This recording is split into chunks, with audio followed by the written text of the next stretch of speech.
98 FM's Dublin Talks. Call 6797 981. And good morning from Adrian Kennedy. It is Tuesday.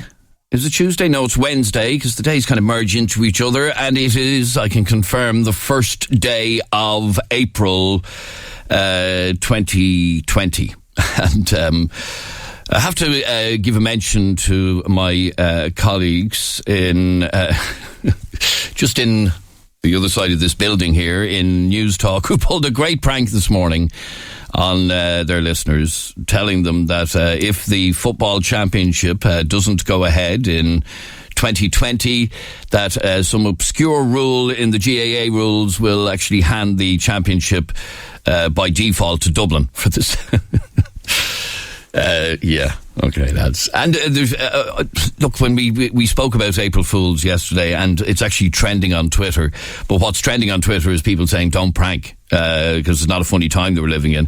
However, a number of parents have pulled what is a very funny prank on their kids today, by basically pranking them that they'd gotten an email from their school, and they had to get up out of bed and get into their school uniforms and go to school today. If you're one of the parents who pulled that prank, I'd love to hear from you on 6797 981. You can also send a text, a WhatsApp, or a WhatsApp voice note to 0877 98 98 98. I was sent in some really funny photographs of, here's one, a photograph of two young fellas, both in their school uniforms. JJ sent us in this, both in their school uniforms, and one of them looking particularly unhappy at having to go to school today. So if you're a parent who pulled a prank like that on one of your children, give me a call on 6797 981. You can text, WhatsApp, or send a WhatsApp voice note to 0877 98 98 98. If you are one of the parents who pulled a prank like that on your children today, do let us know. Because, like I said, in fact, if you go on to Twitter, what is trending on Twitter today, one of the things trending on Twitter today is April Fools, and basically people saying, don't prank me today. So a lot of people don't want to be pranked, but still, I think it's okay for parents to prank their kids like that.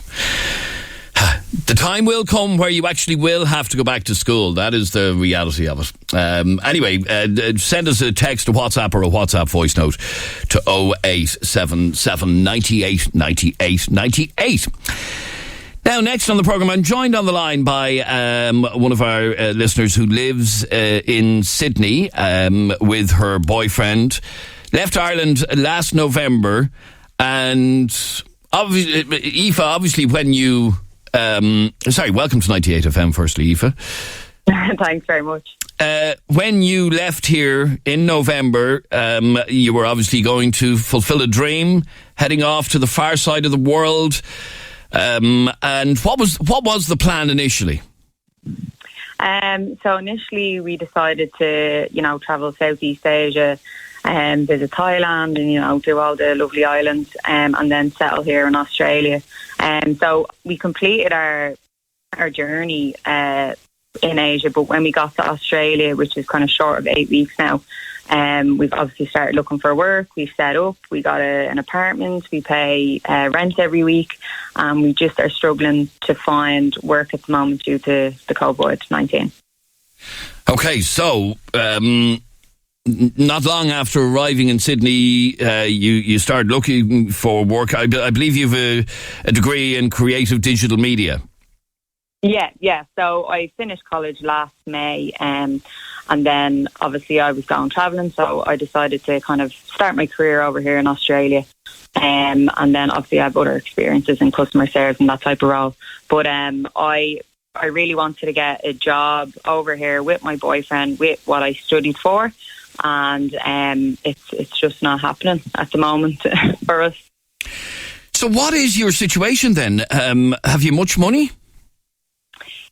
So before we left obviously we saved for a very long time. I saved for over 2 years because I was in college and I was doing part-time work.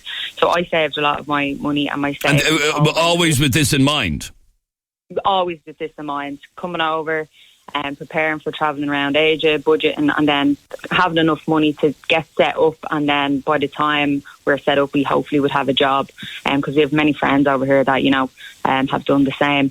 And just money is now slowly depleting. It can only last so long, especially that we're not getting a job. We had hoped to get a job within the first month, but we arrived at such a bad time. And no one obviously would have expected this, Absolutely. So you still have a few bob, but not an awful lot. It's not going to last forever, obviously. But you've signed a lease as well, have you, on a place? Yeah. So we have an apartment, and we have a 7-month lease. So obviously you pay a bond or your deposit in Ireland. So it's a bond over in Australia. And if we break our lease, and we have to go home, we lose that bond, and we pay rent every week. It's not every month, like Ireland. So every week it's high rent, So I understand, and in fact we spoke to some the week before last who were finding great difficulty getting home. Now I know an awful lot of Irish people have managed to get home from Australia after jumping through lots of hoops and spending an awful lot of money. But there are Facebook groups in Sydney where you are of Irish people who are in the exact same situation. This is a big problem because fundamentally you can't get jobs. Yeah, so due to COVID, we're really struggling, of course. We have no income, so we're living off on what we have left after travelling, to pay our rent, to pay our bills. There's a Facebook called Irish Around Sydney, where many Irish and kind of English people are in on the group and kind of express their concerns. And everyone's panicked. Everyone's in the same boat. There's a lot of people here and we're not getting any support from the government. So where do we stand? We don't have any rights here because we're on a visa, we're not an Australian citizen, so we don't have any rights. So there's many people panicking, and there's no rent freezes. There's rent freezes for Australian citizens, but no rent freezes for non-Australian citizens. So we kind of don't have any support or financial support from both governments, let alone Ireland or Australia, And what is the situation in terms of the lockdown? My own parents are actually in Australia at the minute, but they're up in Queensland. The restrictions are quite severe, but not as severe as we have here, from what I understand. Yeah, so different states obviously are different lockdown procedures. At the moment, Sydney or New South Wales is stage 2, but they're leaning into stage 3. It's still heavily policed, even though we're at stage 2. All the businesses are priority businesses like supermarkets and pharmacies remain open. All the beaches are closed. You're not allowed to kind of gather in groups. If you are, you get a fine. You need to keep the social distancing and that type of thing. And there's usually a helicopter flying around kind of policing the area. Okay, so it's kind of where we were maybe last week, but hasn't gone into full lockdown where you're told do not leave your home. Yeah, no, we're still able to leave our home, but we need a good enough reason, so only for necessities, so like supermarket, pharmacy, etc. Or if you need to go to work, if you're working in a hospital, etc. Okay, and therein lies the problem, that you can't get work, and obviously the priority has been to the priority is obviously to Australian nationals and not to foreigners like yourself. So what is the situation with regard to you coming home? And are you in a position to come home? Are there any flights for you to get home? So that's where we're at the moment. We don't know whether to stay or go.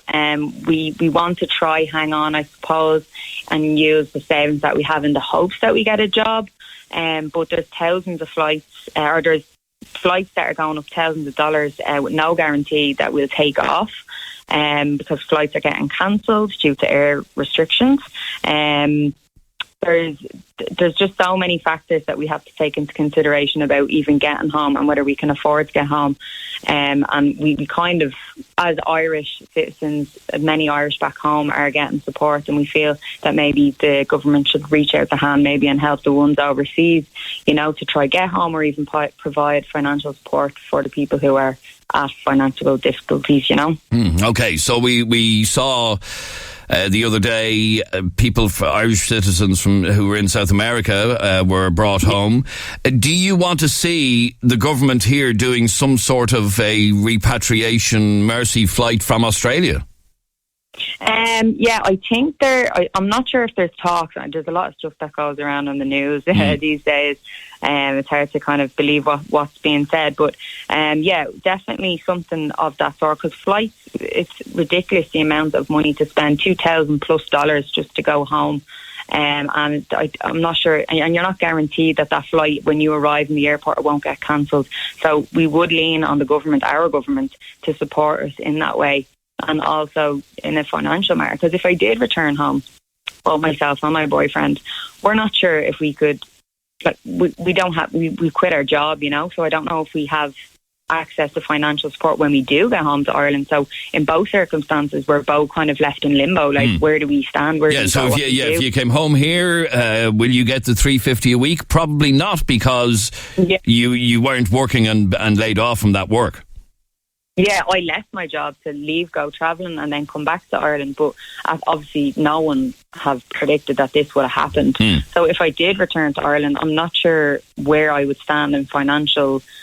And realistically, with your savings, how long could you afford to stay there if you have no income whatsoever? Probably about a month and a half left. And between this and then, Australia is likely to get into a more severe lockdown and restrict people's movement completely. Yeah. Like at the moment, it's leaning more towards that. The news are kind of reporting each day, kind of giving updates at this time.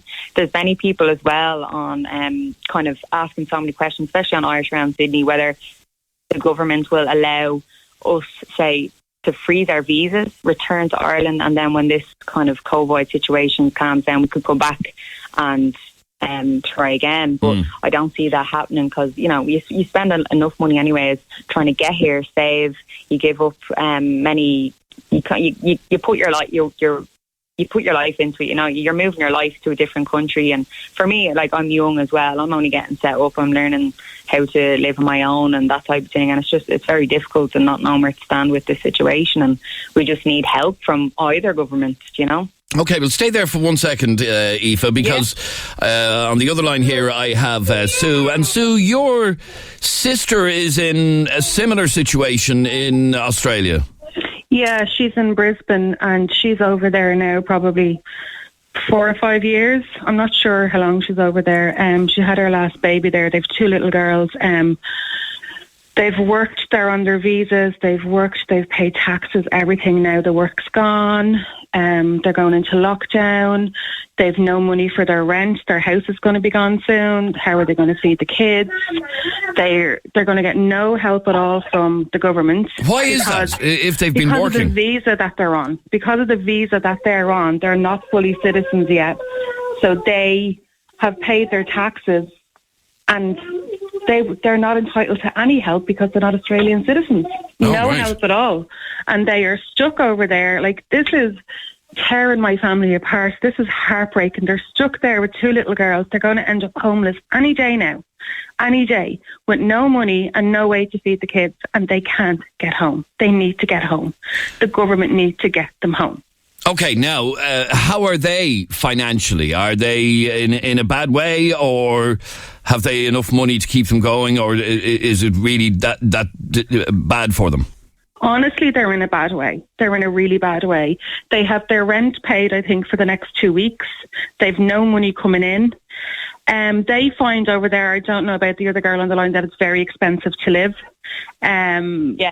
Definitely. Yeah, it's very, very expensive to live. So the money that they make, they have nothing to save. They have nothing left over to save. And they work really, really hard, really hard. And I mean, Harley was born there, and They had their last baby there, and it's soul destroying to watch a family, my family, that have worked so hard their whole lives, and now they're stuck with their 2 little girls, and they don't know where they're going to go, and all they want to do is come home, and they don't have money for flights. They don't have money for flights? They don't have money for flights, and they just want to come home. What do you want to see being done here, Sue? And there's been much talk about Irish citizens stranded in different parts of the world. We did have a Mercy flight from South America. Is that what the government needs to do? Send one of the Aer Lingus jets over to Australia? Absolutely. They really need to do that. And you know what? The two of them have been putting up on Facebook about how much Ireland is looking after everybody here. Whether you're a citizen or you're not, or foreign, whatever, they've done us proud. They're literally looking after everybody. And there they are stuck in Australia. And I'm telling you now, they should be hanging their heads in shame for what they're doing. And Ireland need to get them home. They need to get some sort of Mercy flight, something, and get these people home. Okay, well, we are going to podcast this conversation. We're going to tag the Minister for Foreign Affairs in it. I know this is a major issue. And Sue, to come back to you, how many Irish citizens would you estimate, from what you've seen on social media, are in a very similar situation to the situation you're in? Sorry, Aoife, how many would you reckon? Yeah. Are we talking a plane load, or are we talking 10 plane loads? Thousands. I think there's 90,000 members on that group, and every single day my news feed is just panic. It's just everyone's asking, oh, can you get a bridging visa, or how can I extend my visa? How can I get money? Anyone hiring, please? I just lost my job. There's loads of families, just like Sue saying, that the families with kids, and they have mortgages, they have rent, and they can't pay it. The government won't reach out their hand and help the people who contribute to their economy. You know, if all the Irish and English or whoever came, people who hold the holiday working visas, if they all left, there would be a dent in their economy. You know, we absolutely provide. She's dead right. Yeah, we contribute to their economy. I don't know, they make billions. They make billions from their visas and from people coming over to work there. They make absolutely billions. Yeah. Okay, stay there for a second, because I want to play a WhatsApp voice note that's just come in to me from Sandra. There is a company in Australia, I Am Older called. They do a one-time flight home for any Irish citizen. I'm after sending in the email there. Please, you just have to listen. They sent us home 2 years ago. No questions asked, no nothing. They just get you your flight home. I Am Older called.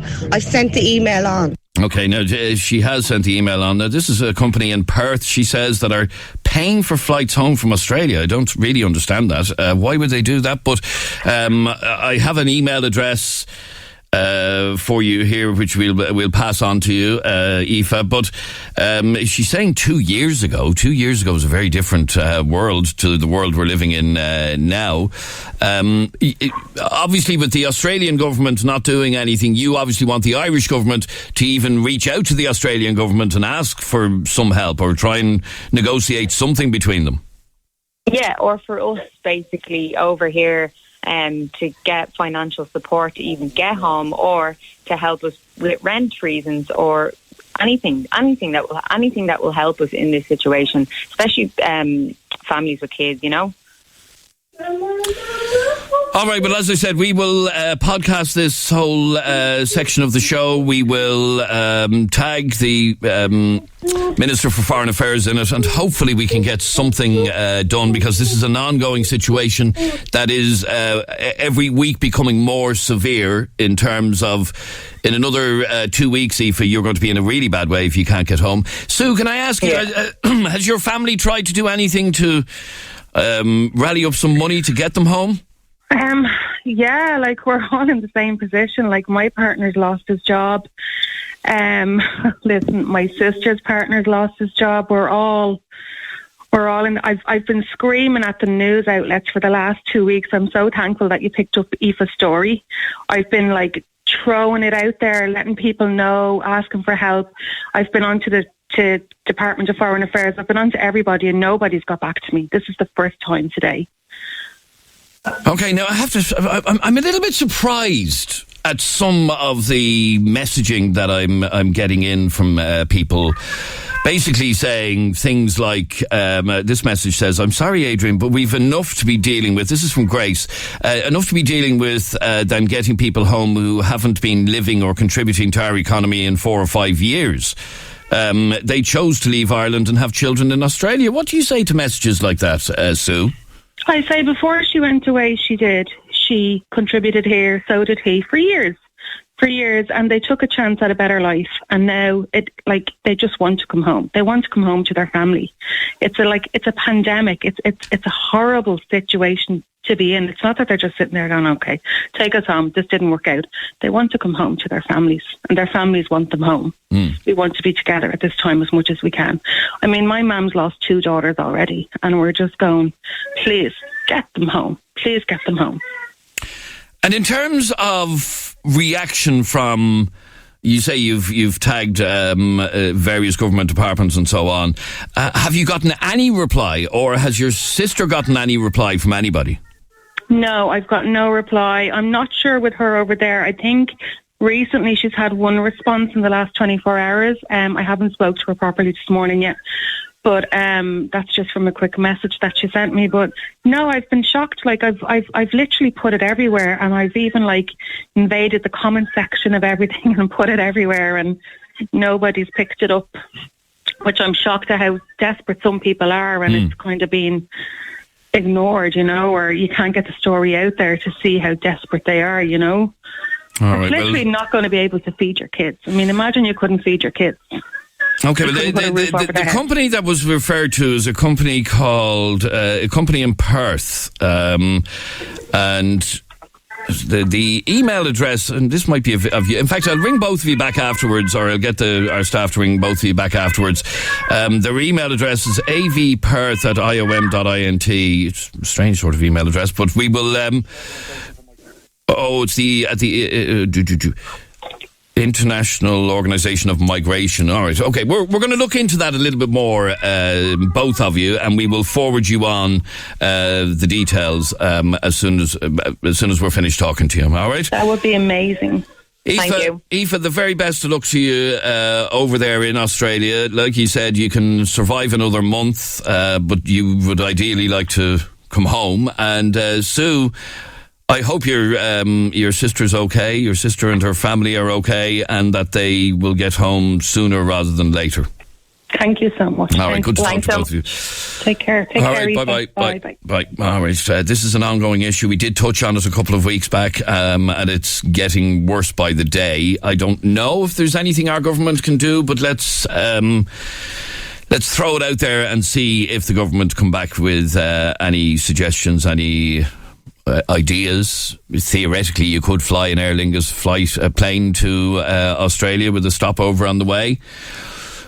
Anyway, we'll keep pushing on that one. All right, you're listening to 98 FM's Dublin Talk. So I want to come back to what I mentioned at the start of the show after the break and take a couple of calls on pranks that parents have pulled on their kids today. The sound of the city from Adamstown to Artane. Dublin Talks. 98 FM's Dublin Talks. And good morning from Adrian Kennedy. It is Wednesday morning, the first day of April 2020. And normally on this first day of April, radio stations play pranks on their listeners. Television stations do. Work colleagues play pranks on their mates. On this first day of April. It's a traditional thing. But today, not so much, obviously, because of what's going on in the world. But it is a time where many parents have taken the mickey out of their own children. And a couple of parents have done this today. Amanda, welcome to 98 FM. Hiya. How are you? Not bad. Amanda, tell me what you did on your kids. Last night, me and Dad seen a picture of Leo Vodka saying, it's like a fake picture saying schools to reopen tomorrow. And I went in and showed it to him later. I said, we'll ring the school in the morning and make sure it's true. Maybe it's just some skills. So this morning I went in and woke them up. I have a video of them doing it. Woke them up and says, yeah, the school said they're in, I'm not sure why. Like, so the school can get dressed, and 2 of them were in the horrors. One of them was just asleep through the whole video. Now you sent me in a video. Hang on, I'm just going to play a little bit of it. You sent me in the video. By the way, if you pranked your kids today, let me know. And this is the video. So it says schools to be opened. It's a photograph of Leo Varadkar. And this is you waking up your young fella. Yeah. You have to wake up for school, okay? You have to get up for school. He was fast asleep through the whole lot. And then you have him getting dressed. And and then the older fella was in his horrors. He didn't want to go at all. He had no homework done, you see. He was... Oh, right, and he was... So this is 8:25, and your older young fella is getting dressed in his school uniform, not looking at all happy. The faces on them just made the whole video. The 2 of them were so miserable looking all morning. Oh, that is very good. And there he is, brushing his teeth, getting ready to go to school, having breakfast. Oh, yeah, you actually let them go outside the door as well, did you? Yeah, we got them to go to the car and I turned them around at the end. So they're going outside the door. What date is it? Jaden, look. What date is it? He wouldn't come from behind the pillar. It's the 4th of April. Happy April Fools. Right, so he's actually out at the car, and you're telling him it's actually April Fool's Day. And your little lad didn't really get it, did he not? No, I don't think he woke up, if I'm being honest. I think he just was asleep through the whole lot. But he's not a morning person at all, and today just made it 100 times worse. That is very funny. And did they go back to bed as a matter of interest? They went in and started playing their games. He didn't care about his homework then. That's very good. Very funny. All right, fair play, Amanda. And like I said, it's one of those days that we'd normally be pranking each other, but I think these are very funny videos that have been sent in to us. A few of them, like that. Yeah, they're really funny. Well done, Amanda. Thanks very much indeed. No bother. Thanks very much. As somebody just texted in, cruel, but I really love it, said Simon. Jeremy's young fella, young master Luke Dixon, sent me this WhatsApp voice note because apparently something similar happened to him. Hi, Daddy. Guess what my mama did on me this morning? She woke me up really early and showed me a picture from Leo. It says all of the schools are open today. And my mom said I have to get up and get ready for school. She even had my uniform ready, Daddy.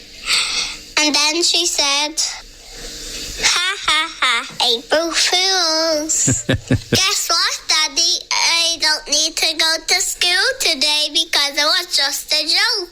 My mom is such a messer. Very good. That's Jeremy's young fella who got pranked as well. Now, and by the way, boys and girls, a day will eventually come when your mammy or your daddy will be telling you have to go to school, and it won't be a joke.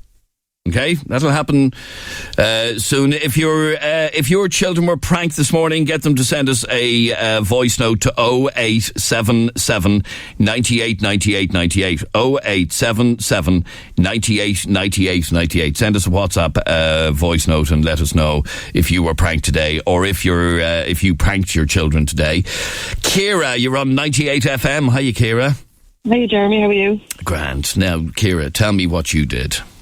Well, my daughter got me with a fake screen. She told me that the screen was broken, her telly, and it was a prank the other day, so she got it off YouTube. Right. So I said, I may get her back now. And then I told her 2 days ago that schools were back open Wednesday morning. So, because she'd no homework done, she hadn't got much done. So here she was yesterday, rushing around getting her homework and all done. Woke her up this... I think it was 9 o'clock, because usually school starts 20 past, but she didn't know the time. So So I woke her up at 9 o'clock, told her to get ready. She was rushing around getting dressed. I said, come on, quick, you're going to miss your bus. Got her into the car, dressed in uniform, all excited for school, and then I told her to open her bag that there was a note for the teacher. Right. So she opened the note and it was on it, did you forget something today? April Fools. Well, she was raging. She was actually looking forward to going to school. She said to me yesterday, there's 25 kids in my class, Mommy, and I get to do my science. Well, and what age is she? She's 8. She's 8, right. So she was actually looking forward to it. Yeah, she was, but she was raging. Like, now I'm going to get you back. It's very funny. When I heard these going around this morning, I thought, that'll put a smile on my face. Very welcome. So she was almost disappointed. Yeah. Ah. It was funny though, it was worth it.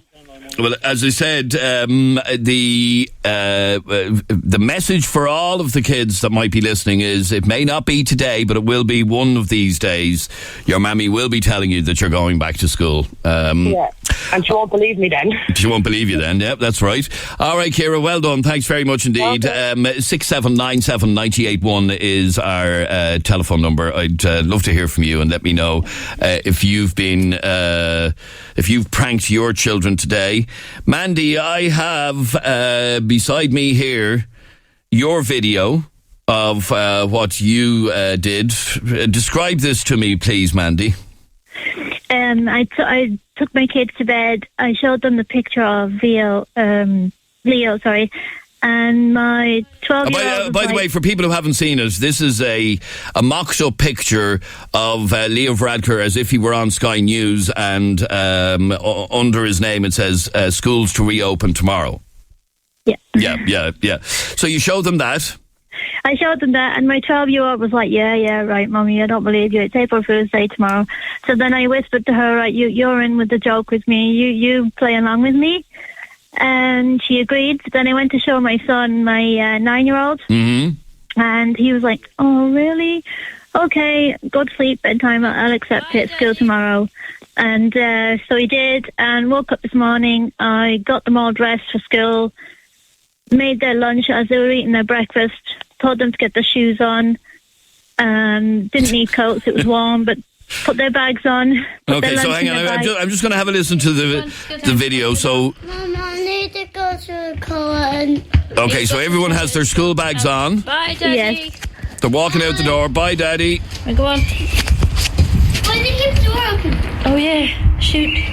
I accidentally left the door open. Yeah. So and it was your 8-year-old that said you left the door open. Yeah. Okay, so off you go down the driveway. Come on, quickly, let's go. He's like smiling. Mom, I want to say hi to Daddy. Come on, cross over. I don't have my hand. Yeah, no, come on, let's go. So the young fella thinks he's walking to school. Oh, wait. He does, yeah, he does. He's only 5. Wednesday the what? The 5th? No, it's the 1st of April. What's the 1st of April? I don't know. April Fools. There's no school. There's no school. There was slight disappointment in his face. There was, yeah. When we all got back in, I let them have their devices. I said, okay, come on, you can have your devices. That's very good. That's really, really good. And it's, like I said, none of us, lots of us aren't in the mood for pranking today, but I think it's very funny to do that on the kids. I've seen there's a lot of people having done the same thing today, and sure, what the hell, it puts a smile on our faces. That's right. And can I just say thank you to all the first line workers? Absolutely, supporting us. Yeah, absolutely, and 100% support from the entire country behind every single one of our frontline workers. Mandy, well done, and thanks very much indeed for putting a smile on our face. And a lot of you have done the exact same thing, like Jolene on line 2 here. Jolene. Hi, Adrian. Jolene, I'm sure you've heard that before. Jolene, tell me what you did. So last night I thought it was funny. Every single day he's moaning about doing the homeschooling, and last night I said I have to try and get him up, I get him active. So I said to him before he was going to bed, I said, Mark, you have to get up early in the morning. Leo, I seen a thing actually on Facebook. It was a prank. Leo announces all schools are reopened. So I said to him, I was like, Mark, you've school tomorrow? And he was like, oh great man, brilliant. So I woke him up this morning at 7 and I said, Mark, come on up, breakfast and everything. So he was like, okay, and he was taking his time, brushing his teeth and everything, and then we were going out the gate and I pranked him and he was so annoyed about it, but then he was laughing about it, saying, Mom, I can't believe you got me. So he said he's going to try and get me back all day. Very good. It's brilliant. And yeah, like I said, I think it's very funny to prank the kids today. I really do, because I was trying. We were even talking about this earlier on. Could we do a prank today? And we decided no. Right. Because people just aren't in the mood. But I think to do this, I think it's exactly what people need, actually. Oh, yeah, I know. It's all sadness at the moment. Everybody's worrying about it. We need a smile on our faces. I don't agree with spreading fake news, but the fake news about the Taoiseach saying the schools are back open today was actually is actually quite funny, it has to be said. It is. Well done, Jolene, and thanks very much indeed for sharing that with us. And a lot of people have done the exact same thing.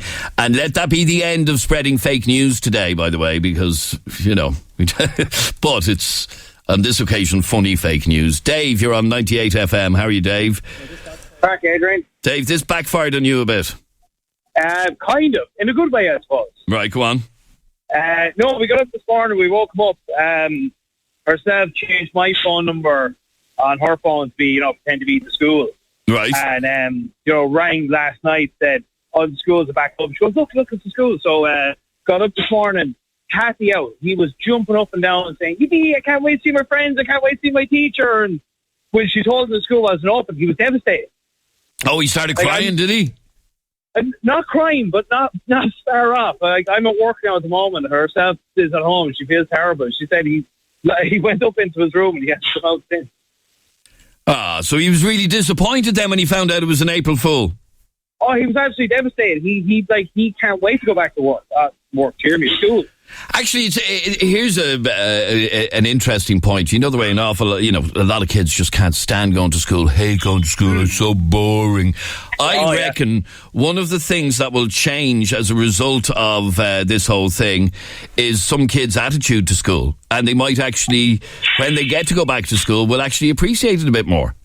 Oh no, I hope so. No, he loves school. It's most because of his teacher and his friends in school. And it's a small country as well.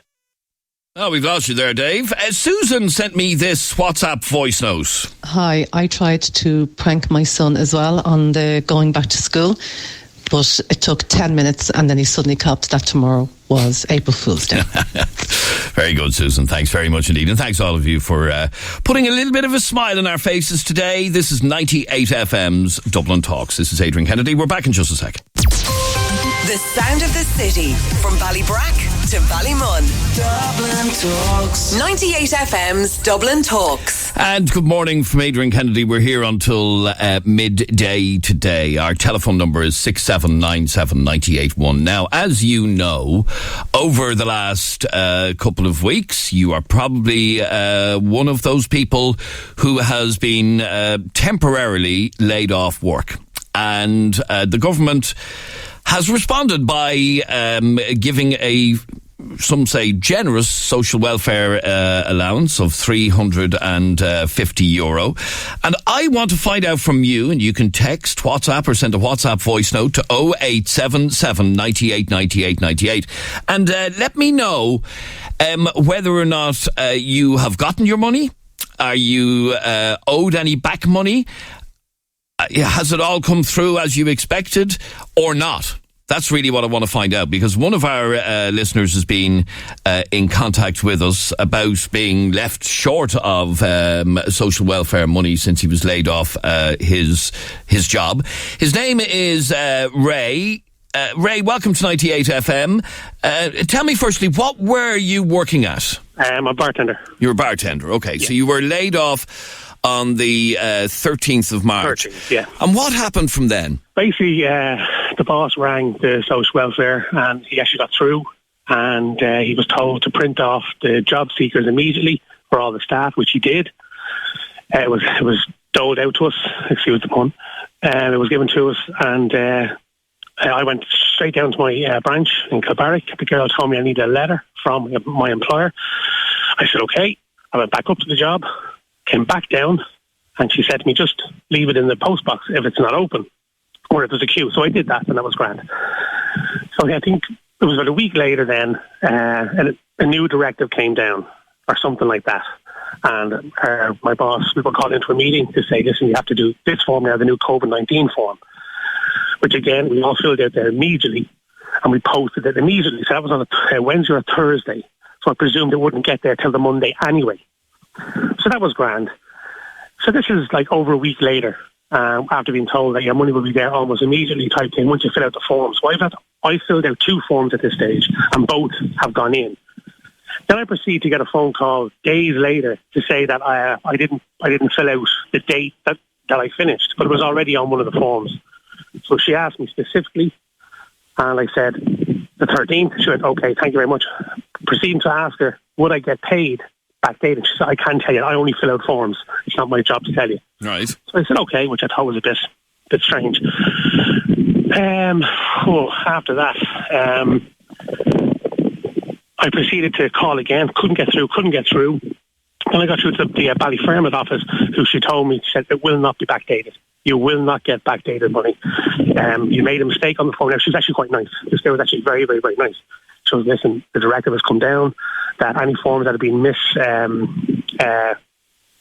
or not filled out correctly, you will not get back. It was specifically said, you will not get backdated money. That money is lost, were her exact words. So I said, that's very strange. I have to be a way to appeal this.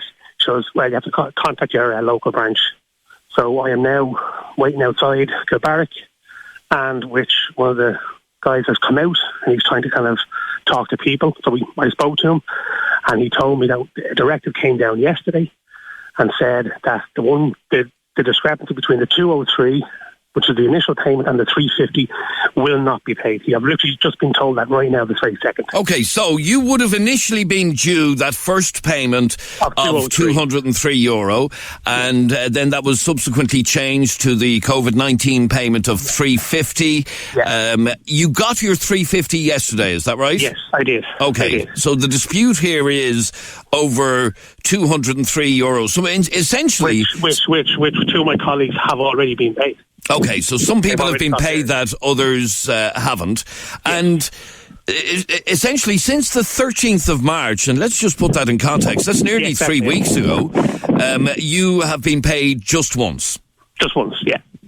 And I believe we don't get paid then again until next Tuesday. So the gap just keeps growing and growing. And how are you coping financially? Well, to be fair, there's nothing to spend your money on, only bills. So every month, I'm in the process of trying to buy a house as well, so that's after, taking a step back. So I have to try and keep saving as much as I can. I don't know what banks are going to say down the line, so I have to keep banging money away for the mortgage and what have you.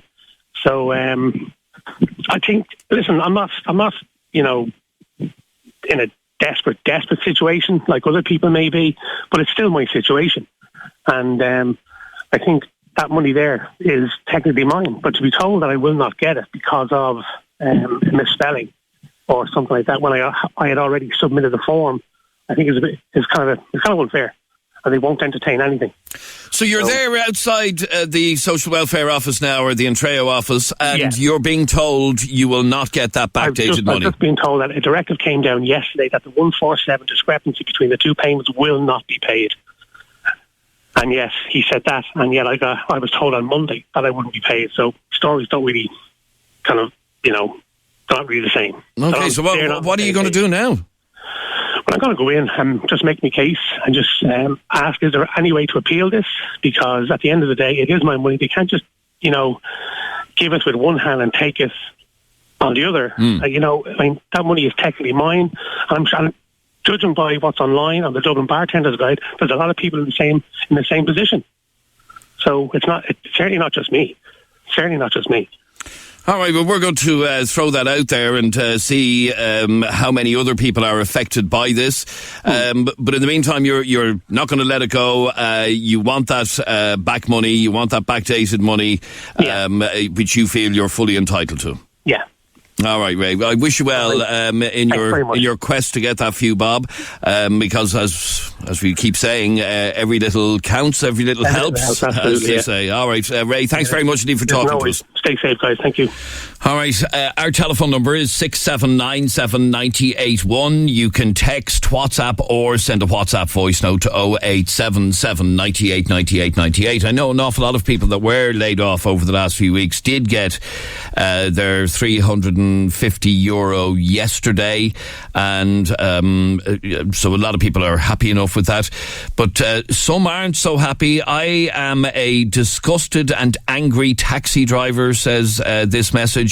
No help from the government through the COVID-19 payment yet. Our business, that is in my case, has seen a 60 to 70% drop in work. We are putting ourselves at risk every day, still transporting health professionals to work every day, and yet no help from the government. I tried ringing social welfare and can't get through at all. Been refused the COVID-19 payment. I think it's a disgrace. I feel like packing it in and just claiming the 350. Typical of this country, you sit in your arse, you get everything, you try to work and keep going, and you get no help or anything. Could you raise this issue on your show today? And look, I can imagine, and I'm seeing some taxis still on the road. Not an awful lot of taxis on the road, but there are still some taxis on the road, and I wonder where they're getting people from. But obviously, if they are transporting some healthcare workers to work and so on, that's obviously where they are getting some business. But I would have thought that the business for taxi drivers is very, very, very minimal, if there's any business at all. Anybody who might be in the same position, you can send us a comment right now. Send us a WhatsApp message to 0877 98 98 98, or a WhatsApp voice note to that same number, 0877 98 98 98, or better still, call us on 679 981. Hi lad, says this message. I'm in the same situation as that man. I put my form in on the 16th, unemployed since the 13th, and have only gotten one payment of €350 yesterday. They never paid me the €203 because, as you will remember, the original payment that the government announced when this all kicked off was €203. There was a little bit of stick over that, that it wasn't enough, it wasn't sufficient, and it was upped to €350 subsequently. But a lot of people never got the 203. The ones who've been signed on for quite some time. Brian, you are in a similar situation. Tell me about your situation. Well, I'm a full-time taxi driver, and I applied for the COVID-19 payment because I thought that, you know, it was, if you're affected, if your earnings were affected by COVID-19, yeah? So I got a phone call yesterday afternoon about 5:30, which surprised me, from Intro. And she said, when you're filling in the form, you didn't put a finished date on. And I said, I'm not finished. I said, I'm a taxi driver. I said, I'm going out every day to try and get work. And some days I get a bit, and some days I don't. And what did she say to that? She said, I'm not entitled. Now, I know, and you know, this is the amazing thing, yeah? I know guys who are on pensions, yeah, who took early retirement from their jobs, and are now driving taxis, yeah, while getting paid a pension. Yeah, and getting a COVID-19 payment. Really? Yes, that's fact. And how are they getting that? Because they're not. They took early retirement, and they're driving taxis now. But it's on the basis. They have the pension from their job, like the fellas that worked in, you know, in the Army, ESB, on Post, Dublin City Council. But hang on, you're telling me that they're getting a COVID payment and a pension, And a pension. But and a pension. How are they getting the COVID payment? That's the bit I don't understand. If they're on a pension, how are they getting a COVID payment then? See, when you fill in the form, it asks you, are you receiving any other social welfare? So obviously them pensions are not regarded as The social welfare, yeah. Now, I filled in the form. I didn't tell any lies. I said I was working part-time, if you know what I mean. And as a matter of interest, Brian, how much work is there? Is there any? Down 80% more. So like today, what sorts of jobs have you done today? I've done 3 jobs today. 3, that's it? Since 4:30 this morning. Oh my God. Okay, I mean, I don't want, I've never been on the dole in my life. I don't want to be on the dole. But, I have bills to pay, you know what I mean? And I thought I would have got a reduced rate. If I didn't get the 350, I would have got a reduced rate. But, when I know fellas on pensions that are ripping it off, took early retirement, and see it, they're obviously filling in the form and saying, no, I'm not on a social welfare payment, but they're on a pension. Yeah. And I know 2 fellas, yes, who got money. All right, stay there for 1 second, Brian, if you can, please. We're actually a number of taxi drivers on to us now about this. We'll take a very quick break. Back in a second. Don't go away. It's 11 o'clock across Dublin. This is Adrian Kennedy. This is 98 FM's Dublin Talks. And this is Emma with Wednesday's top headlines. Thanks, Adrian. Good morning. The Health Minister says there are very serious concerns about the number of critical cases of the coronavirus. 113 patients are in ICU, while there are 24 clusters in nursing homes. Gardaí have launched a new operation to protect victims of domestic abuse during the COVID-19 crisis. Operation Freestove will see Gardaí make phone contact with previous victims to see if there are any existing issues. Dublin remains among the top 5 most expensive locations in Europe to rent, according to the latest report from ECA International. The average cost now stands at €3,600, jumping more than 6% in a year, making the capital more expensive than Paris, Berlin and Madrid for expats. And it's expected we'll see a baby boom in 9 months' time. After World War II, there was a surge in births as the world settled back into normal life. And now, amid the current pandemic, we could see the same trend with the baby boom come December and January. And now you're up to date on 98. There's always some good news out of this bad news, isn't there? That's it. Brilliant, Emma. Thanks very much indeed. A baby boom on the way. This is 98 FM. 98 FM. Dublin Talks. Call 6797 981. And we're talking to actually taxi drivers, not just taxi drivers. We're talking to people not happy with the way the COVID-19 payment is being made. And in fact, Tony, you were the guy whose message I read out a while ago. A taxi driver yourself. Yeah. And I was talking to Brian a minute ago. What is your situation in terms of business, firstly? Well, similar to Brian, I didn't lie on my form. I told him that I was going to try keep going, But as I said in my message, 60 to 70% down. So are you out today? I'll be out from 2:30 today. The missus is at home working, so I have the kids, mind the kids. Okay. And then I'll be out when she finishes work.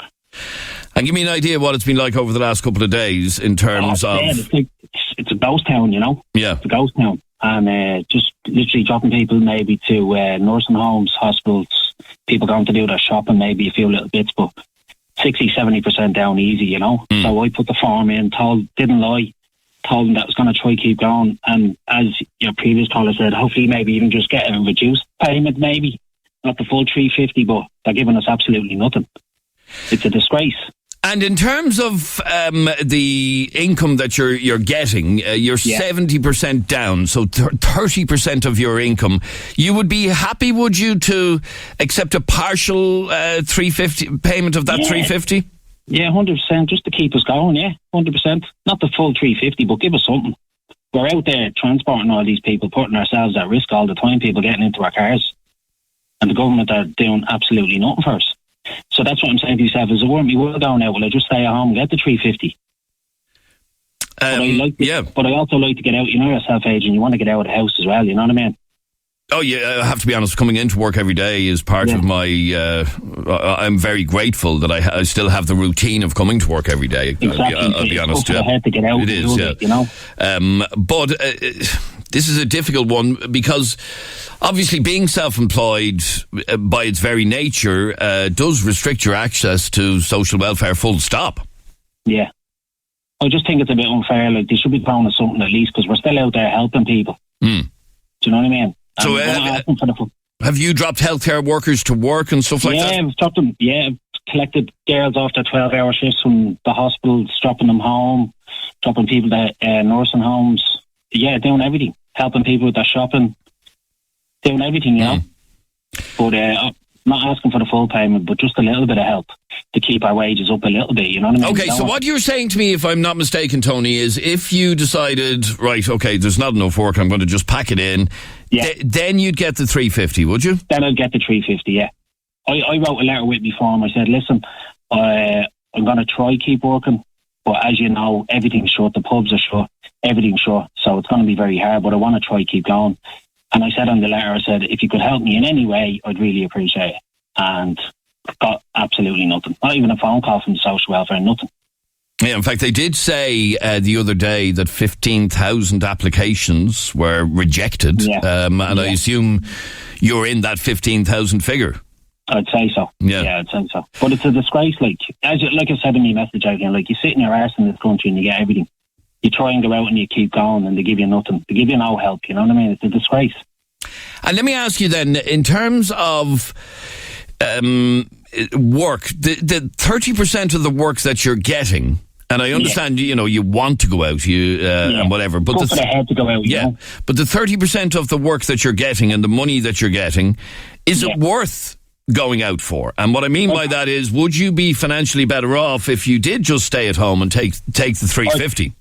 I'd probably be the same staying at home or going out. That's what I was about to ask. So, in other words, are you able to, although it's a struggle and there's not much money, are you able to pull 350 quid in the last week? I'd say, yeah, just about I was able to, yes. Just about, yeah. Yeah, just about. Okay, so if you were to pack it in, you won't be any worse off or better off? No. I'll probably break even on both situations, if you know what I mean. Yeah, around the 350 mark. Yeah, but like once the missus logs off at 2 o'clock, I'm like, literally get me out of here, you know what I mean? All right, Tony, thanks for bringing that up. Colin, you actually filled out the COVID-19 form twice. Why? I filled out the COVID-19 form twice because ever as the whole country went into lockdown on Friday, I was straight down first thing in the morning to hand me form in. I had it filled out, printed it off Friday night and was ready to go Monday morning. So I handed it in Monday morning, and fair play to the social welfare in this part. They got back to me within, I'd say, 2 hours. Very good, to say that the IBAN number was filled out wrong. Oh, right. So I went, right, okay, you're missing one digit on your IBAN number. It says, all right, okay. So I went down again, got the form, filled it out again, meticulously filled out my IBAN number, and another 2 hours later they rang me again and said, no, your IBAN number is wrong again. So I said to her, it says, how many numbers have you got on my IBAN? She says, I'll count them there of 22, which there is 22 numbers on the IBAN. And I said, well, that's what it has. I'm after filling it out completely right. And she says, no, you're after filling it out wrong. You're just going to have to apply online. And did she not read the numbers back to you? No, she wouldn't. She wasn't allowed. And I said, I'll give her my IBAN number over the phone. Yeah. And she said, no, I'm not allowed to take the IBAN number off you over the phone. Obviously for GDPR reasons or whatever. Exactly. And my God almighty. So is it possible that you could have filled out the IBAN number wrong twice? No, because I read it out twice to my wife, and my wife spoke it back to me as well. That is unbelievable. So how long are you out of work? Since Friday now, Adrian, but my wife is the same now. She's still waiting for her payment, and she's been out since about the 10th of March. And she still hasn't gotten any money? She hasn't gotten anything. She didn't get anything yesterday. And when did she apply? You said she's out of work since the 10th. She applied there, I think it was the Friday before Paddy's Day. And nothing so far? nothing so far, not even a phone call or nothing, trying to get through to the social welfare. They can't get through to them. And a lot of people onto us saying they're having great difficulty. In fact, Teresa, you applied for the COVID-19 payment 2 weeks ago. Yes. And so far have received nothing. No, I haven't. I didn't get the payment yesterday, and I haven't received any correspondence from social at all. Right, so you haven't been told whether your application has been rejected or anything, no? No. Were you told it was accepted? I didn't hear anything. No, I haven't. I filled it in the day I finished work. Did you fill it in online or in an office? No, in the office. My boss printed it off for me the day I left and sent it off. I triple checked it to make sure it was correct. I can't get through to any office. I tried on MyGov yesterday to get it in online, and it won't accept my PPS number. I'm on my own with 3 kids. What do you mean it won't accept your PPS number? It just keeps saying, we cannot accept your PPS number, get in contact with one of the offices. And you can't get in contact with one of the offices. No. And can you do what that guy Ray was saying earlier on, that he's gone down to the office and he's going to stand there until he gets answers? I'm self-isolating with my 5-year-old. He's waiting on a test, so I can't leave the house. Oh, right, okay. I'm waiting over a week for a COVID-19 test. And let me ask you, Teresa, like in terms of finances, obviously you're waiting for this money to come through. Yes. How are you financially?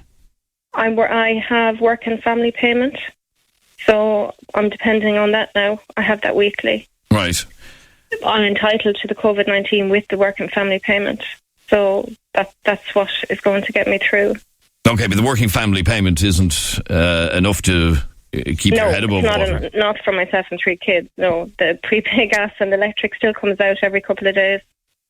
Right, okay. So the difficulty that you're having is you cannot get in touch with the office in order to say, hello, I dropped in a form 2 weeks ago, where's my money? Yes, no, I can't get through to anybody, and I can't reapply either online. And that would suggest to me that the reason you can't reapply online is your PPS number is already in the system for this payment, but you just haven't gotten that payment yet. Correct, yes. That is very frustrating. And you originally submitted the form on what date? The 18th, Wednesday, 2 weeks ago. And, that's 13 days ago. When it was 203, when it was originally 203. Oh, when it was still only 203, right, okay. Yeah. Okay, stay there for a second. I would be of a mind to think that because you can't reapply online and it won't take your PPS number, that would suggest to me that your PPS number is in the system and you are going to get the payment. It's just a case of when you're going to get the payment, obviously, is the issue. Let me read this message. Hi, Adrian. Please tell people to go online to receive their COVID-19 payment. It's more thorough and will be paid quicker if you're entitled. You see, the difficulty that a lot of people are facing is that when they were temporarily laid off from their jobs, a lot of employers did give people forms to fill out, and that's exactly what happened with you, Teresa. And they filled out those forms as their employer told them to do. Gavin, a taxi driver who did get a payment last week and this week. How are you, Adrian? How are you, Gavin? Yeah. Last week I got the 203 and this week I got 350. And have you stopped working? Yeah, you can't walk in this week. Yeah. And we were talking, even the previous taxi drivers we were talking to, they know they have to stop working in order to get the payment, and that is the reality of it. So you declared yourself as a non-working taxi driver, basically. Exactly. I did it 3 weeks ago. Like on the 31st Monday they announced that I went down. The thing is, if some of the drivers haven't got it, what's happening is there's a lot of us, Adrian, as you know, would work for free now. So the revenue can check if you're being paid into the bank. So they're not going to give it to you if you're still working. Yes. Do you get me? Yeah. Like, they're not stupid, you know what I mean? So that's the reality of the way it is. Now, I think they're allowed work and do some hours, you know, because it's just a boost up payment to help, but it's not worth working in this, do you know what I mean? Okay, so as a taxi driver, where normally self-employed people have great difficulty claiming No any sort of problem social welfare, whatsoever. with you, you went in, said, I'm a taxi driver, I'm stopping driving, and you got the money. Yeah, it wasn't, but you see, I think what a lot of people did is they downloaded that COVID payment, Adrian, online, right? Mm-hmm. Now, if you're a PAYE worker, that's grand, that's easy. But with this, you need to go down, you need to fill out a job seekers for the self-employed application form as well. Get one of them green cards, the photos, they do that with you and all. And you have to do all that with them. And that's what I done on the first day. And I found no problems. I got it the next week. Like, I didn't get it that week, so I did it on the Monday. The following Tuesday I got paid. And this Tuesday I got paid. All right, very good. So they will get it, but you have to stop working. You have to stop working, and you have to. It wasn't a simple case of just doing that COVID form. You have to fill out a big other form as well. Okay, but you did get it. I did get it. Okay. And Teresa, I've just gotten a message. Would you please tell that lady I got my payment yesterday? No letter, no email, nothing. It just went into my bank. So that would give me hope that maybe your money will. Have you checked your bank today? Yes, I've checked it. There's nothing. But I did read yesterday that anyone that applied should have got it yesterday. And if you didn't, there is a reason why. Oh, right. Okay. You just have to keep trying to get through to social welfare or Intreo or whatever. Paul, you're on 98 FM. How are you, Paul? How are you, Adrian? How's it going? Paul, what's your situation? Well, I'm in the transport business myself now. I work for 4 or 5 companies. 2 of them have ceased trading due to the virus. The other 2 or 3 up, still running. But, I'm not getting as much out of them as normal because a few places that they supply have stopped working. But I understand the taxi men, the way how they feel. But you have to stop work completely to get that payment. And you won't get it until then, as that lad said before. But I cannot stop working because if I stop working completely to get that 350... What exactly do you do? You work... I'm in transport, like the courier service thing. Right, okay, yeah. So the people, I work for 5 companies, the 3 of them still working. But they're not as busy as normal. But I can't turn around and say to them, look, I'm not working for you the next 3 months. I'll end up losing them. Do you understand? Yes, I do. So I have to keep them going, even though I could be out of pocket. Now, I stopped my finance, and they said, okay, go ahead. But I have to keep working. Because it's a choice of pack it all in and claim the 350. Or hope that you can make 350 being out working, basically. Yeah, well, you probably would make 350 a week if it was busy enough. Fairly busy, you make more, a lot more. But I can't take the chance and tell me other companies, sorry, look, I'm not working for you. Even though I might get one job out of them a week or 2 a week out of them. I can't say, look, sorry, I'm not working for you anymore. I'm going to get the payment. Yeah, of course. I can't do that. No, I get that. Because 3 months down the line when it's all back and running, I could lose them 3 companies, and then I'm knackered. And let me ask you, one of the taxi drivers was saying a while ago that they should be able to get a partial payment. Do you think that would be reasonable, or is it one of those things? What you do then, as the other fellow said, revenue, what have you, if you have a good week, you make 600 or 700 quid that week. Yeah. Push at 350, is it fair on other people? No, it's not. You know what I mean? Either down tools or keep working and try and make what you can. Eventually the government are going to say, hold on a minute, where's our taxi drivers gone? They're going to say that eventually they all down tools. Although I did hear a call earlier on in the week for more taxis to be taken off the road because there's just not the business for them, and encouraging more lads to... Well, maybe that's the way forward. And someone take a week on, week off, or a week on, week off sort of thing. Well, that would make it very complicated for claiming any sort of a welfare payment. Well, what do you do then? All right, but for you, you're just going to... Your choice is... Yeah, you have to write it out, Yeah, and just take a chance. Now, to be honest, I had a good month last month. I'll just have to take that into my account now and try and transparently, get kept by. Hopefully it doesn't last any longer than 2 more months. That's what I'll be afraid of. All right, Paul. Best of luck to you. Sean and Wes, I'll come to you in a second. Let's have a listen to this WhatsApp voice note from Lou. Hi, I haven't received my payment yet as such. I am finished work since just like last week.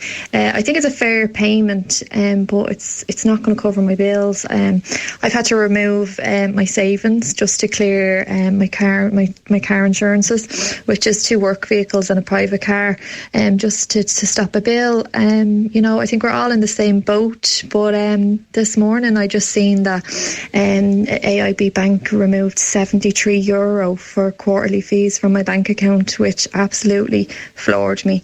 Like €73. It's shameful on them. I will be calling them today. So yeah, hopefully we get some answers. All right, Lou, thanks very much indeed. It's actually something we touched on yesterday's programme, the amount of people who were so angry over having had their bank charges taken from their account yesterday, and it's something that we actually were one of the first media outlets to raise. Now, Sean, you're on 98 FM. How are you, Sean? Good morning, how you doing? Sean, you have staff working for you, and they're being subsidised, if you like, by this COVID-19 payment. How's that working? Okay, well, two things that I'd say to you. In relation to filling out the application form, I helped a number of my staff the week before last fill in the COVID payment document. One of the things I noticed online which kept rejecting the application was the IBAN number has to be in cap lock on the screen. It won't accept it unless it's all in capitals, okay? Right. So that's possibly what's happening with some of them. It's coming up in red and it's stopping the further application. But more importantly, Adrian, the point I was making, I'm an employer. I have a team of part-time staff. A number of them got paid yesterday, €350. In some cases, this is sort of 40, 60% more than what they would earn in a normal week. And they're seriously concerned of what's going to happen next to them, you know. So sorry, say that again. They're actually earning more money than they normally would. Yeah, so I mean, they got a payment into their bank account yesterday. 4 individuals got payments of €350. This would be nearly double what they earn in a week. I thought that wasn't possible. I thought that wasn't allowed. Well, this is what's happening, and this is the question I have. Like, what's going to happen? I know it's not revenue that's paid them. It's obviously social welfare that has paid them. But, you know, you've got younger people that you heard yesterday, you know, the people that have, 19, 20 years of age starting off their first jobs, part-time, earning minimum wage, getting €350 into their bank account. So what's going to happen? And what you mean by that is when this €350 payment stops? Yes. They're going to be back down to their normal wage? No, what I'm more concerned about is that, you know, if these people aren't working at the moment and they're being paid, is the government going to turn around in a couple of weeks' time and say, we want all this money back, the extra money that we paid you? Or are they just going to continue this payment on a weekly basis? Sure, why would you go to work if you're getting paid more than what you would be paid in a normal start? Yeah, I thought there was a way of that not happening, that you got paid proportionately to your wage, but obviously not. No. Yesterday was a blanket. I think what's happened, Adrian, is there was a blanket payment of €350 made because of the amount of applications. But there has to be implications for people who are getting more than the job seeker payment, for instance. I don't know. I mean, I'm throwing it out there. Has other employers had the same situation yesterday? If you have had that similar situation, I'd love to hear from you. That is strange. Now, I have to be honest. I'm gotten a message. I am part-time self-employed and part-time working for a hardware store, says this message. And because the company are paying 80% of my wage, which to me is €120, I can't claim any of the $350. Which is so unfair when I know of students who are getting the full $350 without having lost a job. Now, I don't know how that's possible, but maybe it is. Wes, also working in the taxi business. Yeah, Adrian, how's it going? And again, did you decide to stop working, or did work dictate that you stop working? Work dictated that I stopped working. I work for a company, Adrian. I'm not self-employed. Most of the work that we do, the premises shut down. So obviously there was no work there. I finished work on the 16th of March. I haven't done any work since then. I filled out the COVID-19 form and posted it into my local office on Thursday the 19th of March. I had no payment in my bank account yesterday. I rang the social welfare office and they said there was no problems with your application. It was sent out, but we don't know why it's not in the bank. I subsequently got a phone call later from the community welfare officer who said it would be in the bank the following Tuesday, but couldn't tell me if it was going to be backdated or not. So the following Tuesday is next Tuesday, or is it... Next Tuesday, the 7th of April. Okay. And you have received nothing since?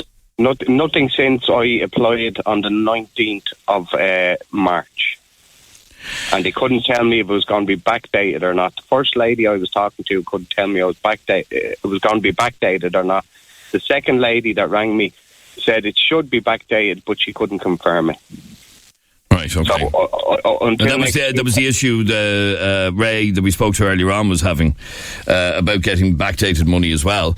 So next Tuesday you may just get one payment with no backdated money at all. So theoretically you're meant to survive on fresh air.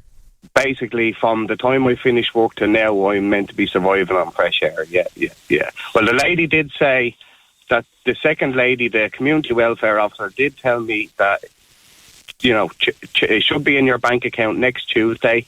If there's any problems, ring me back. If it's not backdated, ring me back. So what she's going to do subsequently, if there's no backdated money, what she's going to do after that, I don't know.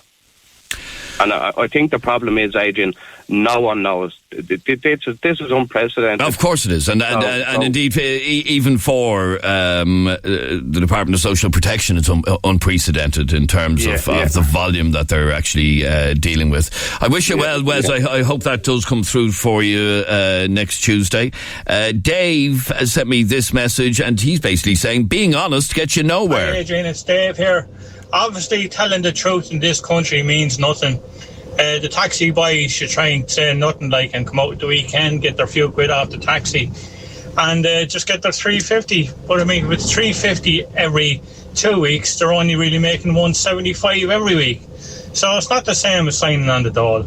From Dave. Bye. All right. Amy says her sister is getting the payment, but it's also been delayed. Adrian, my sister's in the same boat. She actually applied for the payment on the 18th, I think it was, of March. Checked her account yesterday and still nothing. So she rang them up and eventually, after a couple of phone calls, realised that they put her IBAN in wrong. So whoever was putting it in was putting the I in as a 1. And didn't think to ring her or get in touch with her or whatever. But everyone in Ireland, I think, starts with letters, and they put it in as a number 1. So that's why it didn't go through. And she was told that they might be able to get a payment through for next Tuesday. They might, but in the meantime, to apply again just in case. Here's a message, and it says, "Please read this anonymously. I know of numerous lads who are self-employed and applied for the COVID money and got it, and are still working. They are screwing the system, and these are tradesmen. There's no tradesmen working now. That may have been the case last week, but there's very few tradesmen working now, unless it's an emergency service that you're providing. But generally speaking, they even stopped the work on the Children's Hospital this week. I don't know of many tradesmen who are working. And one final WhatsApp voice note from Karina. Hi, Adrian. Anyone who's getting the COVID-19, that man on the radio saying, this payment's going to continue. Well, what they have to do is they only get this payment for 12 weeks. People are on the $3.50, and then they have to go on job seekers, and that's only $200.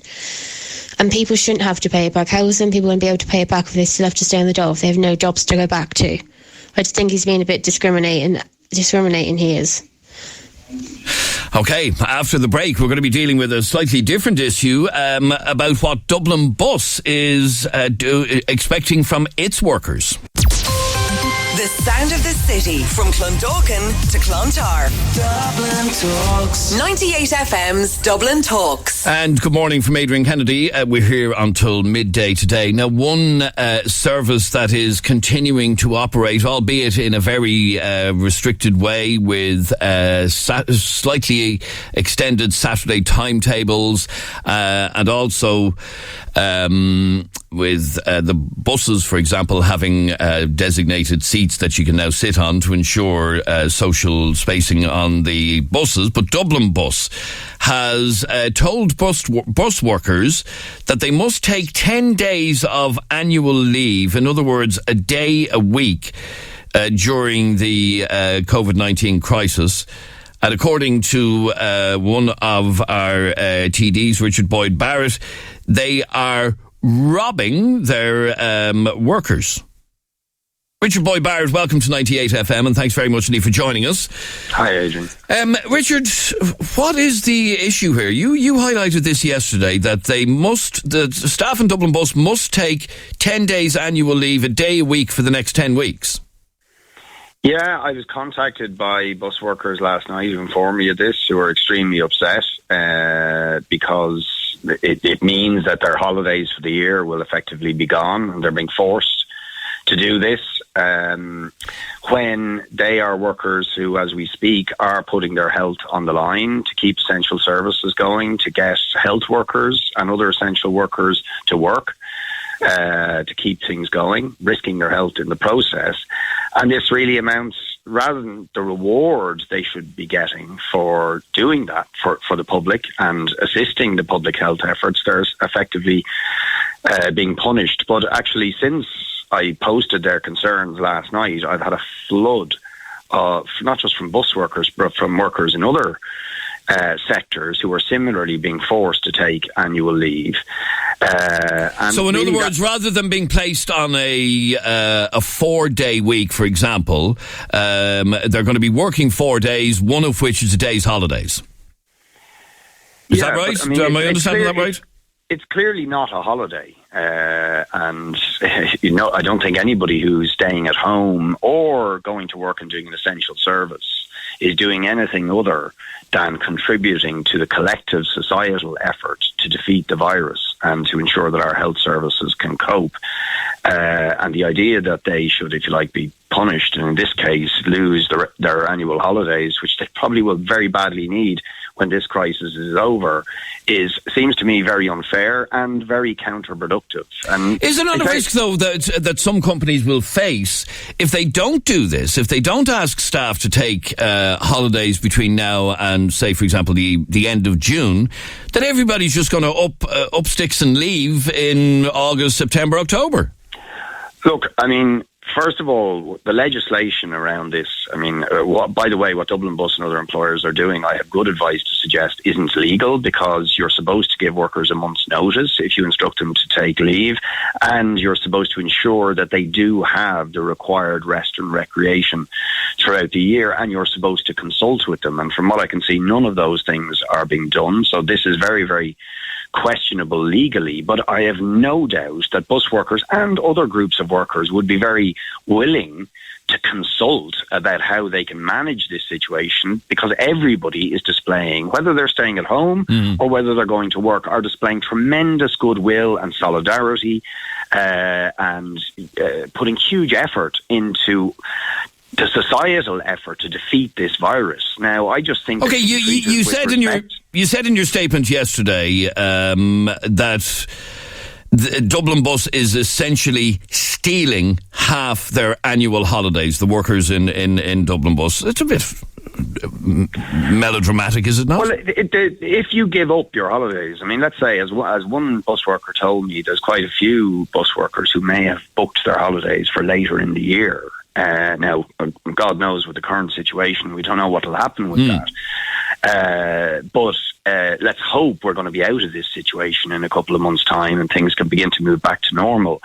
The idea that at the end of that, people won't be able to go on their holidays is really unfair. I've also just got a message this morning from apprentices in Bus Éireann who only get 10 days annual leave. I think it's first-year apprentices.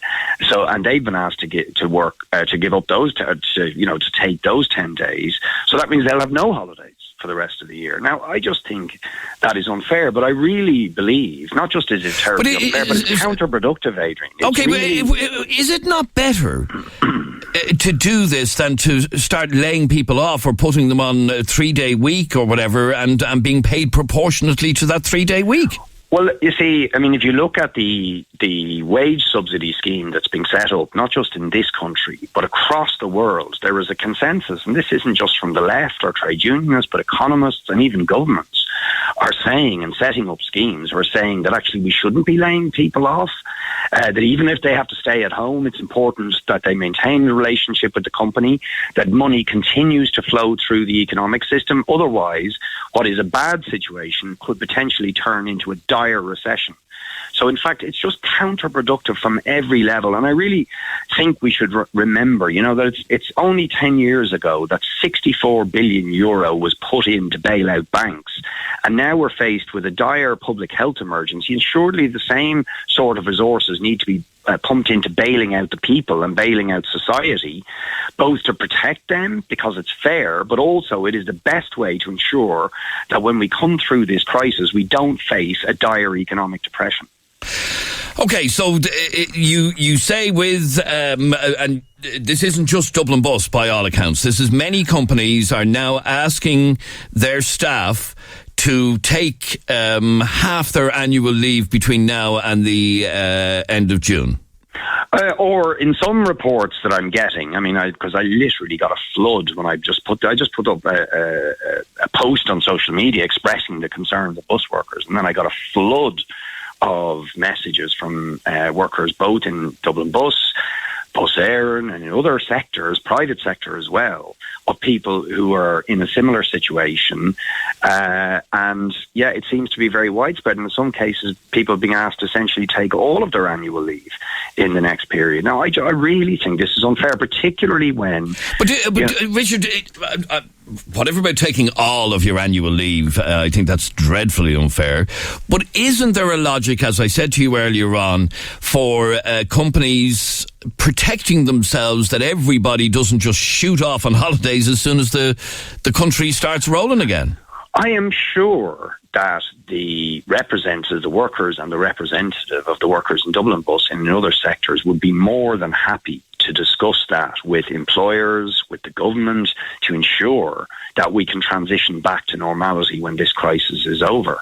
And I think we should have a little bit of faith and have good reason to have faith that workers would do that, because look at the tremendous efforts people are making at the moment. Whether it's bus workers, whether it's retail workers or health workers, obviously, these are heroes who are putting their own their own health at risk to keep things going, but also the workers who are staying at home and practicing the social distancing and self-isolating. These are difficult things to do for people, but they're doing it because they want to protect us all. Now, I think they should be supported in that effort rather than sort of effectively being punished for it. And I think we should recognise that goodwill and try and engage with that goodwill rather than just coming down and effectively punishing people. Okay, now we have reached out, just for the record, to Dublin Bus for a statement on this, and they have not been able to provide a statement. Because I'm being told by only a couple of people that, and we've also reached out to the MBRU as well, by the way, to see what their position is. I'm being told by a couple of people, and it's only a couple, Richard, that this isn't happening. This isn't the case. Well, I can only tell you that the bus workers who contacted me, first of all, sent me the documents from Dublin Bus which set this out. So I saw those documents, and furthermore, I saw a letter from the NBRU signed by Dermot O'Leary where he was questioning the company's decision to try and do this and was appealing for the company to consult with them and to look at other options for managing the current situation. So my understanding, it is true, and the people, some of the bus workers, I know them personally, that they told me this.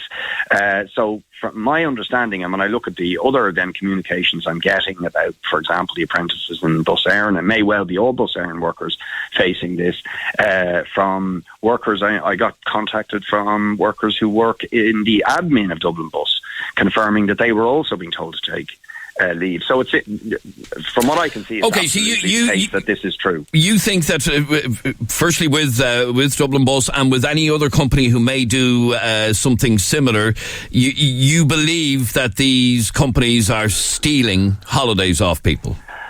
Yeah, I think it's grossly unfair, and that will be the net effect. It will mean that holidays that they might want to take after this is over, which would normally be taken in the sort of August, when let's hope we're through this and people would be entitled to a break, they will not have that time available to them. And I really think that is a terribly unfair thing to do. It's not taking all of their holidays. It's taking half their holidays. Yeah, I think that's an unfair thing to do. And in some cases, some of the reports I'm getting, it will take all of their holidays. And I've given you two instances that I'm aware of. So I just think it is absolutely wrong to do that. And I think the companies should engage with workers and discuss with them and discuss how they could manage this in a fairer way. And I also think that, there has been an acknowledgement by economists and indeed at some level by the government with this wage subsidy scheme where, the advice is to try and, as much as possible, keep people employed, to pay wages, and this is happening right across Europe, because that is actually the best way to protect us from an already extremely difficult and stressful situation becoming a dire economic recession when we get out on the other side of this. All right. As I'm talking to you, we're being contacted by a number of people in very similar situations regarding holidays and work. So this definitely is becoming an issue. All right. Richard Boyd Barrett, TD for Solidarity, People Before Profit. Thank you very much indeed for talking to us on 98 Thanks very FM. much, Adrian. All right. I'd like to hear from you. If you have been affected by this, is that what your company is doing? Do you think it is reasonable of companies to tell their staff to maybe take half their holidays before June? The idea being partly that you're essentially being put on a 4-day week, but they're taking it out of your holidays, but also it will stop a huge rush of people wanting to take holidays in the second half of the year when we're just trying to get back up off our knees again. We'll take a quick break. Catherine, I'll play your WhatsApp voice note straight after the break. Don't go away. The sound of the city from Balbriggan to Blanchardstown. Dublin Talks. 98 FM's Dublin Talks. And good morning from Adrian Kennedy. We're talking about whether or not it is reasonable of companies to ask staff to take holidays, and these are obviously people who are still in employment. Richard Boyd Barrett, as you heard, said Dublin bus workers claim that they must take 10 days annual leave, a day a week during the COVID-19 crisis, stealing half their annual holidays. Other companies, we understand, are doing similar things, and we're asking, is that reasonable to ask people to take some of this time as holiday time in order to, because there isn't as much work for everybody, to spread it out a little bit? Or is that just, as Richard Boyd Barrett said, stealing half their holidays? Dermot, you work for one of the councils, and we won't name the specific council, but you have been told what? Well, when all of this broke, the emails that we were getting on a regular basis from, say, county manager or CEO and HR was for anyone that was, especially those that were forced out of work because of the childcare. Their childcare just went out the window. And those that couldn't, do work from home, say, were out the ground and the work couldn't be done from home, were told that if they needed to stay at home, that to take these days that they were staying at home as holidays in the first instance. And is that what people were forced to do? Well, if you couldn't get anyone to stay at home, they tell you that you can't give your children over to grandparents and stuff like that, because not only to kill them, but they were told if you need to take time off to look after your children and your work cannot be done from home, well then take them as holidays. That's all you can do. And you obviously think that's very mean-spirited, do you? It is. You work with your line managers, and that was mentioned in the email, but there's no joined up thinking there, because at the end of the day, I work with one guy who has to go home to mind his children, so his wife can actually work from home because she's 2 young kids. The only way that he can do that now is to take 4 hours off every day, go home, then come back to work, and the hours that he took off now, somewhere further down the line, he would have to make that back up by working half a day for free, probably weekends or whatever. And in the end, he's just ended up having to just take them as holidays. He doesn't work for him, and there's nothing else. Nobody can do about it. That's what he was told. What do you think of companies asking workers to take 10 days annual leave between now and the end of June? Do you think that is ridiculous?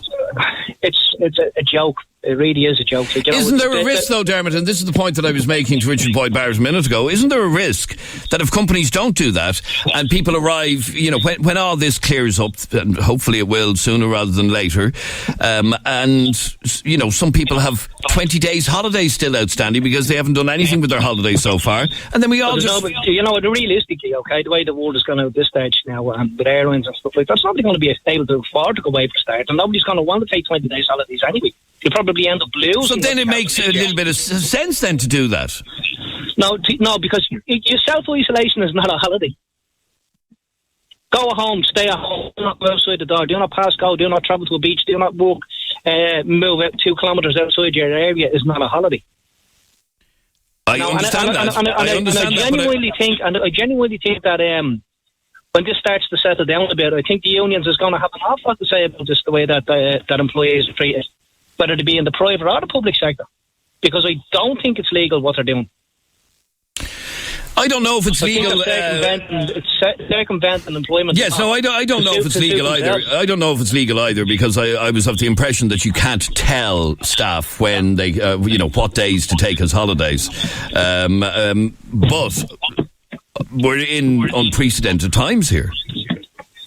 We may be in unprecedented times, but there's no legislation being passed in relation to how employees breathe. No, well, that's very true. People out there working 14, 14, 15, 16 hours a day. The Working Time Act in that sense has gone out the window. But in relation to your holidays and everything else, the employee still has to be protected, and they're not. While they're, it's a rallying cry, your country needs you, a call to arms, and what have you. And people in general are very, very good at doing what they're told, and helping out. But, at the end of the day, even the council that I work for, it is a business. And to turn around and say, take holidays in the first instance because you're forced to stay at home. You can't force. Okay, but say for example, with a company like Dublin Bus, is it not better that staff take the 10 days holidays rather than being put on a 4-day week and paid proportionately less? Stick them on a 4-day week and let them get the shift off the social welfare. Don't take the holidays.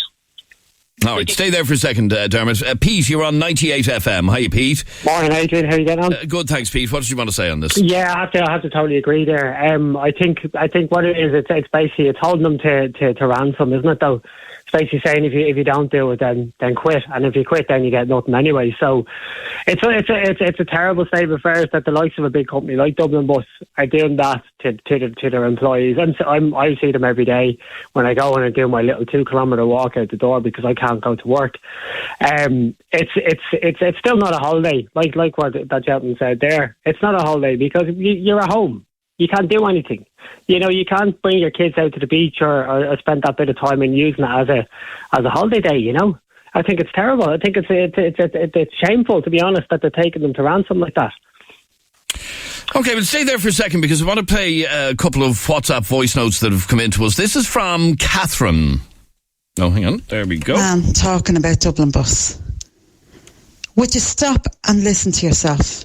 Would it not be better for these men and women that are working on Dublin Bus to take a day's holiday, one day a week? Otherwise, half of them is going to have to be laid off, and the other half can work the full time. But the half that are laid off will have their $350. If they take 1 day a week, they'll still have their full week's wages because they'll get paid their holiday time. Most of us in this country, at the end of it, we're going to still have our holidays. But what are we going to do? We're going to stay at home simply because we're not going to have the money to pay for a holiday. We're going to be playing catch up for months after this is over. We're still going to have to pay our bills. We're still going to have to pay our mortgages and our car loans and everything else we have.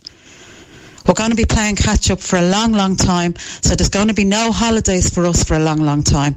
Dublin Bus drivers will still have their week's wages at the end of it. If they just take their week's holidays or their 1 day a week holiday, they'll still have half their holidays left when this is over, and they can still have a holiday. If a holiday is all they're worried about, I'd lay half them off. If a holiday is all you're worried about, John, she'd lay half of you off. That's what that lady just said. What do you say to that? They're our holidays. We've worked for them. We've put them aside for our use. We are out there at the moment, risking our lives. I come home and I get stripped off into a box and have to go upstairs and have a shower. And I'm still afraid that I'm giving this to my family. And that's the thanks that I've been given by the state and by everyone. If the state let this go ahead, holidays are ours, and surely it's illegal for someone else to dictate when you take them. I would have thought it was, but I mean, everything we're going through at the moment isn't normal, John. Everything we're going through is horrible, and I'm prepared to go out there, and I don't have a problem going out there, bringing nurses, bringing people who need to get to their jobs. I don't have a problem. I have a problem being told, you're doing great work, and then being kicked in the teeth. That's my problem. Okay, the other alternative, it would appear, certainly to that lady who sent that message in, is it's this, or we start laying people off. It's not laying bus drivers off, is it? Bus drivers are there to work. But you're working less as it is, in that the timetable is at the moment. The timetable is less. Okay, well, put us on a 3-day work and pay us the dole. That'll cost the country more. What would you like? The whole country is being subsidised at the moment. This is a crisis. This is the situation we're in. The country is being propped up. So when we come out of this horrible situation, people will have money in their pockets. People will have holidays to spend in hotels. People will keep the whole... What good is giving me a day's holidays at the moment to stay at home? I know, but if all of the staff in Dublin Bus don't have holidays, obviously, or don't take holiday days, how many days holidays do you get every year, John? I'm there a long time. I get about 23 days holidays. About 23 days holidays, I've okay. used up some of those already, and so I'll be looking for holidays. You'll be looking for... I'm looking for this, like everyone's looking for some sort of rainbow at the end of this. And we all are. We all are. I don't see us all hopping on planes to Spain anytime soon. But hang on for 1 second. So 23 days holidays. If you have to take 10 days over the next 10 weeks, that still leaves you 13 days holidays. That doesn't matter. What I'm saying to you is I'm out there. I'm working. There's lots of people, civil servants, that are working from home, and we all know that they don't have the facilities to work from home. You don't have to be a rocket scientist to figure out that there's loads of people that are working from home, that are getting full pay and aren't being told to take holidays. There's people working in the council that are supposed to, I'm just making up an example, supposed to open up a park, who can't open up this park. They're not being asked to give their holidays back. There is thousands of people all over this country who are being propped up. Okay, so you think this is very mean-spirited by Dublin Bus? I don't think that those people deserve to be made take the holidays. I don't resent those people for doing that. But I think that if I'm out there without a mask, without proper gloves, 2 pairs of gloves that don't fit me, the screen that's around me, they build up the holes and the screen is still there. There's a huge holes.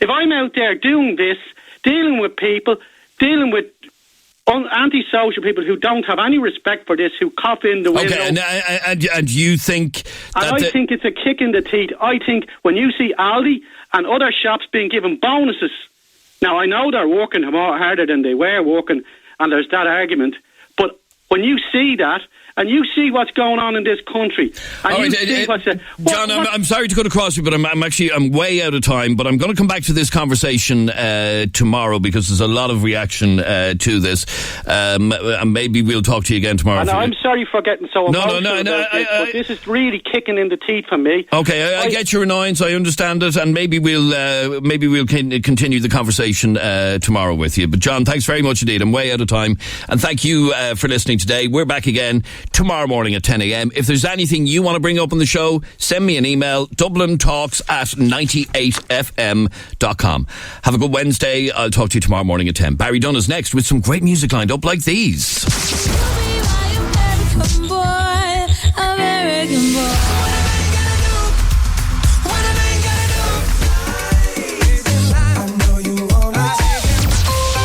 The The sound of the city from Coolock to Cabinteely. Dublin Talks. 98 FM's Dublin Talks.